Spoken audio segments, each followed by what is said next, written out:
En 2015, j'ai entrepris un voyage en voiture vers une forêt située à quelques heures de chez moi.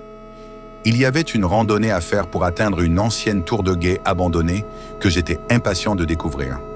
Je dois préciser qu'il était interdit d'y entrer ou d'y camper, car elle n'était pas entretenue et pouvait être instable. J'avais fait des recherches en ligne et la plupart des gens disaient que la structure semblait correcte. Mais le dernier post que j'avais trouvé à ce sujet datait d'il y a 3 ans. Je ne savais donc pas vraiment à quoi m'attendre une fois en haut. Je me suis garé sur le bas-côté de la route, puis j'ai sorti mon sac à dos contenant de quoi tenir 2 jours et j'ai commencé la randonnée. Dans ce genre de rando, il n'y a généralement pas de chemin défini pour s'y rendre, alors j'ai utilisé un GPS qui m'a permis de m'assurer que j'allais dans la bonne direction. La randonnée depuis la route a duré environ 4 à 5 heures. Plus je m'enfonçais, plus le terrain devenait dense et difficile. Je comptais vraiment sur le fait que la tour de guet soit encore intacte et suffisamment solide pour pouvoir y camper, mais je me disais que si ce n'était pas le cas, je devrais trouver un autre endroit à proximité pour monter ma tente et dormir. Après plusieurs heures assez fatigantes à travers les bois, je suis enfin arrivé. Je pouvais voir la tour dépasser des arbres, et en m'approchant, elle semblait être en assez bon état. La peinture était bien sûr écaillée, mais elle semblait bien tenir le coup. J'ai donné quelques coups sur les poutres de soutien et elles étaient vraiment solides. J'ai donc tenté ma chance en grimpant à l'échelle. Celle-ci était en métal et semblait robuste, mais craquait à chaque pas. Une fois au sommet, je suis resté en admiration devant la vue. Je pouvais voir pratiquement toute la forêt. Il n'y avait aucun bâtiment, route ou maison à des kilomètres à la ronde, juste les bois. Après avoir profité de la vue, je suis allé à l'intérieur de la tour de guet. Elle était vraiment petite, une seule pièce, avec un lit en décomposition dans un coin et un vieux bureau en bois dans l'autre. Il n'y avait pas grand-chose d'autre à regarder à l'intérieur, alors j'ai posé mon sac et j'ai déroulé mon matelas et mon sac de couchage. Puis j'ai réchauffé un repas sur mon mini réchaud de camping. Après avoir mangé, je suis sorti pour regarder le coucher de soleil. C'était de loin l'une des plus belles vues que j'avais jamais vues. J'ai eu l'impression que ça passait vite, et puis l'obscurité est arrivée. La nuit était noire parce que des nuages cachaient la lune et les étoiles. Mais comme je n'avais rien d'autre à faire, je suis resté assis là pendant un moment. À peu près 1 heure après la tombée de la nuit, j'ai vu quelque chose en dessous de moi. Il y avait une lumière qui se déplaçait dans les arbres.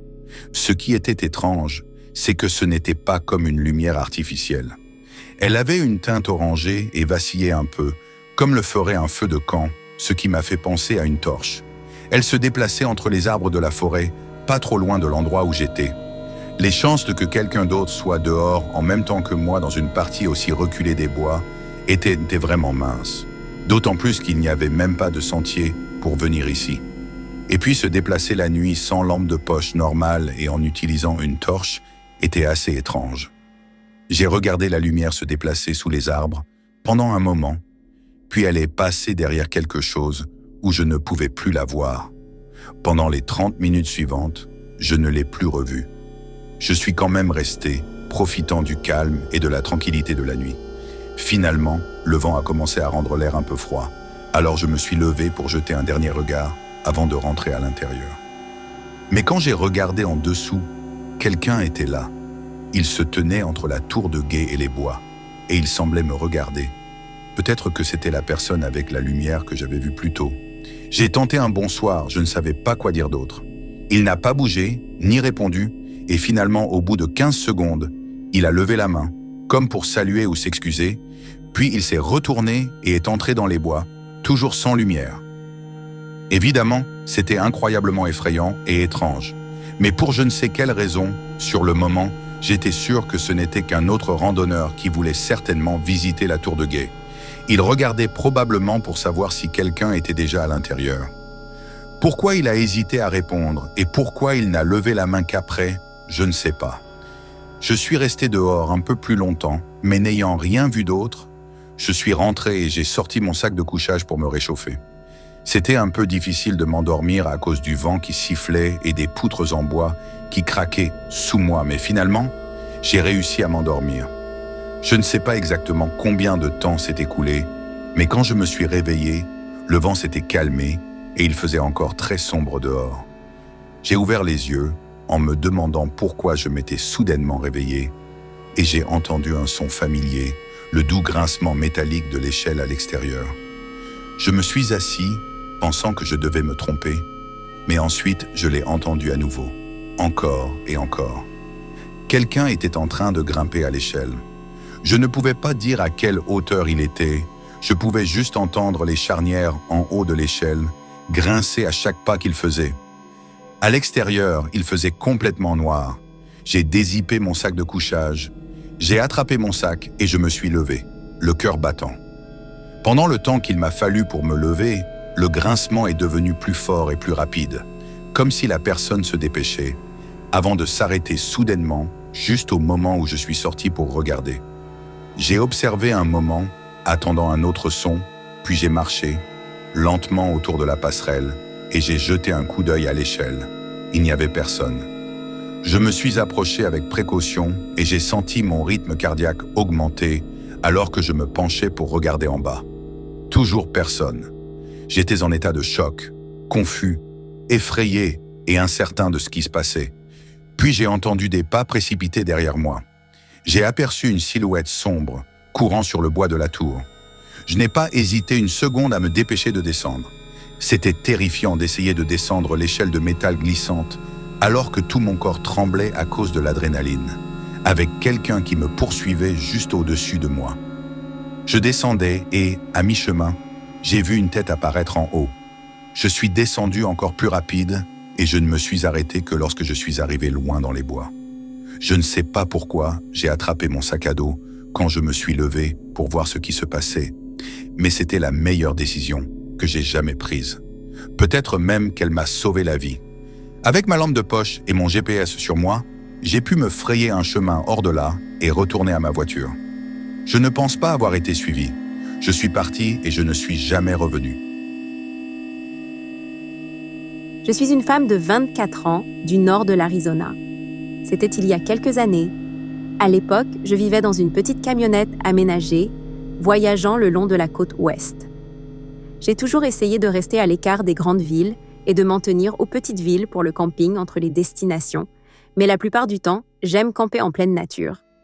Être au milieu des bois, avec personne d'autre autour, c'est là que je me sens le plus à l'aise. Je trouve que c'est plus sûr d'être seul en forêt que de faire du camping dans un parking au milieu d'une ville. Cette semaine-là, je voyageais entre deux grandes villes. Je prenais mon temps, restant sur les routes secondaires. Puis j'ai décidé de m'écarter de la route, sur un petit sentier de terre qui s'enfonçait dans la forêt. Il y avait de quoi se garer et personne à des kilomètres à la ronde. J'ai nivelé ma camionnette et je me suis garée. Comme c'était la saison des pluies, il pleuvait pratiquement tous les jours, donc il n'y avait pas grand-chose à faire à l'extérieur. J'ai ouvert la porte latérale de ma camionnette pour avoir un peu d'air frais pendant que je cuisinais mon repas. La nuit commença à tomber et la pluie s'intensifia, alors j'ai fermé la porte pour empêcher l'eau de rentrer et à la place, j'ai entrouvert l'une des petites fenêtres à l'arrière de la camionnette. Je me suis assise sur le lit et j'ai regardé une émission sur mon ordinateur portable, mais au milieu de celle-ci, j'ai vu un reflet à la fenêtre que j'avais laissée ouverte. C'était une lumière qui se reflétait sur l'écran de mon ordinateur portable, et avant que je ne puisse réagir, elle a disparu. Elle n'a pas bougé, elle s'est juste éteinte, comme si quelqu'un avait éteint la lumière. Quand j'ai regardé par la fenêtre, je n'ai rien vu, il faisait vraiment sombre. Étant sur un sentier avec d'autres endroits pour se garer, j'ai supposé que c'était juste un autre campeur. Je n'avais pas de moyen d'en savoir plus, alors je suis retournée sur mon ordinateur portable. De temps en temps, je vérifiais les fenêtres et j'avais l'impression que j'entendais quelque chose à l'extérieur. Mais avec la pluie qui claquait contre le toit en métal, c'était compliqué de savoir si j'entendais vraiment quelque chose ou non. Chaque fois que je regardais, je ne voyais rien, alors je ne m'inquiétais pas trop. Vers 11 heures, quand j'ai décidé de dormir, j'ai éteint tout dans la camionnette, fermé toutes les fenêtres et tiré les rideaux.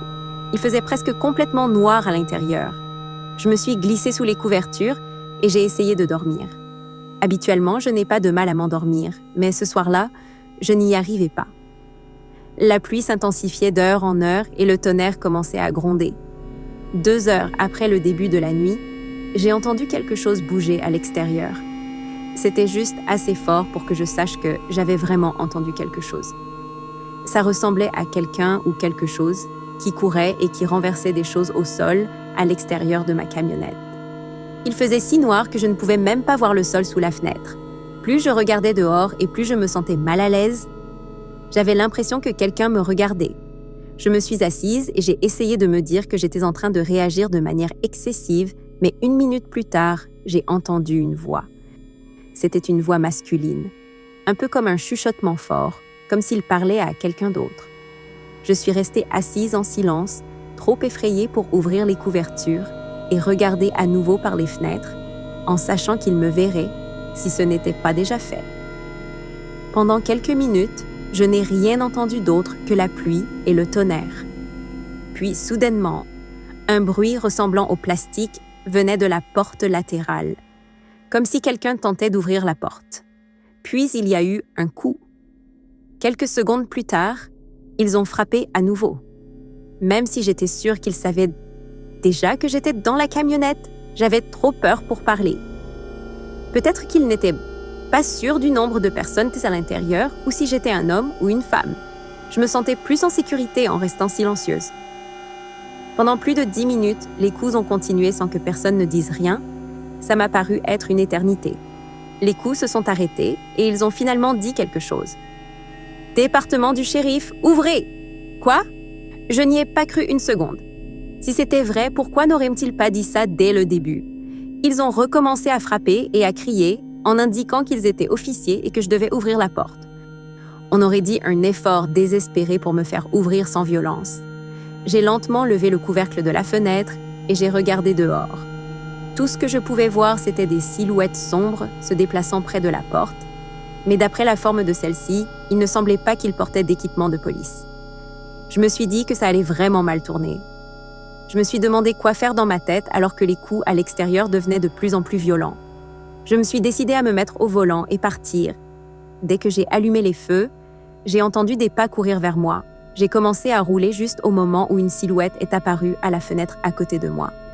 Dieu merci, la camionnette ne s'est pas coincée et j'ai pu partir.